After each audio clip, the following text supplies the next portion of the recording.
La question d'aujourd'hui est, si jamais on était deux personnes à avoir mangé ensemble, donc il n'y a pas de zimoun, on a terminé de manger. Quand je dis terminé, ça veut dire qu'on a arrêté de mettre quoi que ce soit dans la bouche, on a arrêté de boire.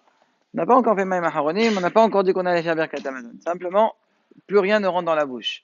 Et il y a une troisième personne qui vient, qui s'assoit à côté de nous dans la même table, il veut manger ensemble, et lui il mange quelque chose, il mange un kazaïd de gâteau par exemple, ou bien un kazaïd de pain. Et maintenant, on va faire Birkat Amazon les trois ensemble. Est-ce qu'on peut encore faire Zimoun ou pas? Est-ce qu'on dit, bah, vous n'avez pas mangé ensemble, puisque le troisième, quand il est arrivé, les deux premiers, ils n'ont plus rien mangé, plus rien bu. Donc ça s'appelle qu'ils ont terminé. Alors, est-ce qu'on fait Zimoun ou pas? Alors, le Shulchan Aruch, il parle de cette chez-là dans le Siman Rouf sa design, Sarif Aleph. Et il dit, étant donné que si jamais ces deux personnes-là, on leur avait ramené un bon gâteau, ils l'auraient mangé ou pas? Ils l'auraient mangé, même s'ils sont rassasiés de ce qu'ils ont déjà mangé, il y a de la place toujours pour les bonnes choses. Donc encore, ça ne s'appelle pas qu'ils ont terminé leur soda.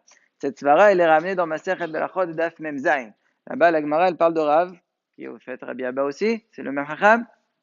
On dit l'expression là-bas, si on lui avait ramené un Rav Bassar Gozalot, là-bas c'est de la Bassar de Gozalot, c'est quelque chose de très tendre, quelque chose de très bon, donc il l'aurait mangé. Donc là aussi, puisqu'ils auraient mangé ce gâteau, donc même si Befort, ils n'ont pas mangé ensemble, même si Befort, ils n'ont pas mangé ce gâteau, simplement, si on leur avait ramené, ils auraient mangé, donc ça veut dire que c'était pas vraiment terminé leur seroda, donc c'est pour ça que Mistalfin, et c'est pour cela qu'ils feront Zimoun. Le Shulchan Aruch continue, il dit, mais si jamais ils ont dit la phrase Havlan Univrir, cette phrase-là, c'est de l'araméen.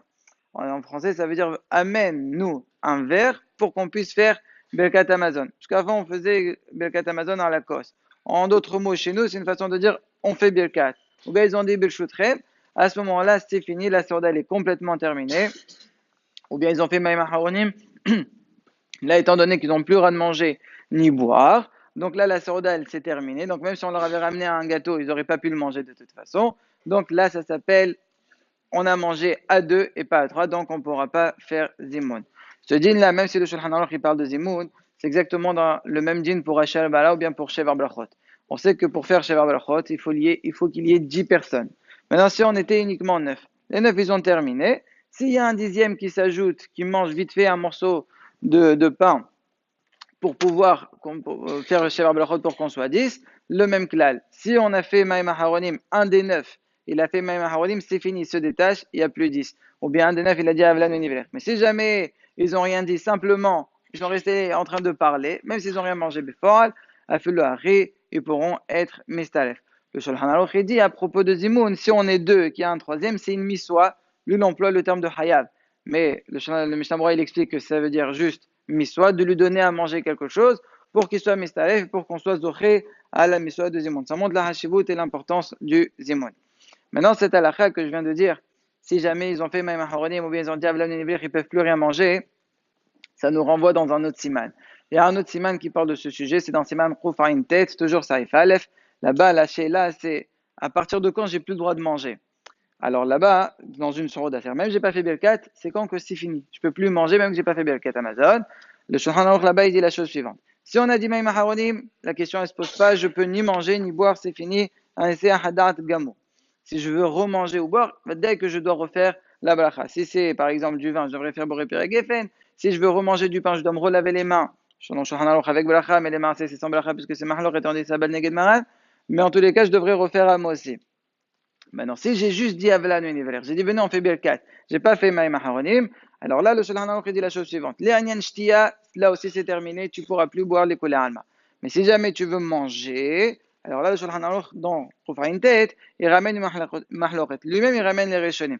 Il dit selon le Roche, manger aussi tu peux pas. Par contre, selon Alan et Rabbeinu Yonah et Alan, tu peux encore manger. C'est quoi leur svara? Celle du Roche on la comprend. Isar Dartatecha c'est terminé. Par contre, la svara de Rabbeinu Yonah et Loran, c'est étant donné qu'un homme c'est le derer, qu'il est nigrar, mi achilatana et achilagdola. Ça veut dire en français, l'appétit vient en mangeant. Des fois, je mange un petit peu, je pense que c'est terminé. Après, je vois que non, en vérité, ça serait bien si j'ajoute encore un petit peu pour me rassasier davantage. Et donc, c'est pas un Hadat Gamour, donc je ne refais pas la bracha. Le Shulchan Aruch, il ramène juste ces deux dérotes dans le même ordre que je viens de ramener. A priori, ça vaut un yesh veyesh. Yesh veyesh, alacha yesh batra. Surtout que quand le Shulchan Aruch il le ramène, au début, il ramène le roche contre Rabbeinu Yonah et le Ran. Donc ça fait Yahid Rabim, Halakha ke Rabim. Donc on a tout pour dire que l'Halakha, elle est comme Rabbeinu Yonah et le Ran, que pour manger, on ne refera pas la bracha. Mais avec le siman, le sarif que je viens de citer au début dans les Zimoun, donc Rov Sadizain Sarif Aleph, si vous avez fait attention, j'ai ramené son idée, son date, qui était qu'une fois qu'on a dit Avlanu et Nivrir, même si je n'ai pas fait même Haronim, je ne pourrai plus même manger. Comme ça, il dit Bistam, sans ramener aucune mahloket. Donc on voit que le Shulchan Aruch en vérité, Pasar que moi d'un Rishona, comme le premier Esh qu'il avait ramené dans Rov Aïn Tet. Et en plus de ça, même si c'est Yahid Rabim Halakha Rabim, on a découvert qu'il y a beaucoup de Rishonim qui sont en fin de compte le Rov, donc comme le Rosh, dont le Rambam. Donc avec l'Halakha le Maaseh, elle est, pas l'Halakha selon le Shulchan Aruch, elle est comme le Rosh. Mais, l'Halakha le Maaseh, c'est que on va être possède comme Rabbeinu Yonah, puisque ça fait Brachot laquelle Afilo Neged Maran. Donc c'est pour cela qu'on ne pourra pas remanger, on pourra manger sans bracha selon le Shulchan pour ça qu'on pourra manger sans bracha, puisqu'on tient comme Rabbeinu Yonah. Mais, je finis sur ça, le Biur Halacha, il dit, de toute façon, la hora, elle doit être, étant donné qu'il y a un grand safek brachot, entre le lieraba et le gras, qu'est-ce qu'on tient Bassov? Donc on lui dira, ne mange pas, fais ton birkat Amazon, et après, peut-être tu pourras remanger.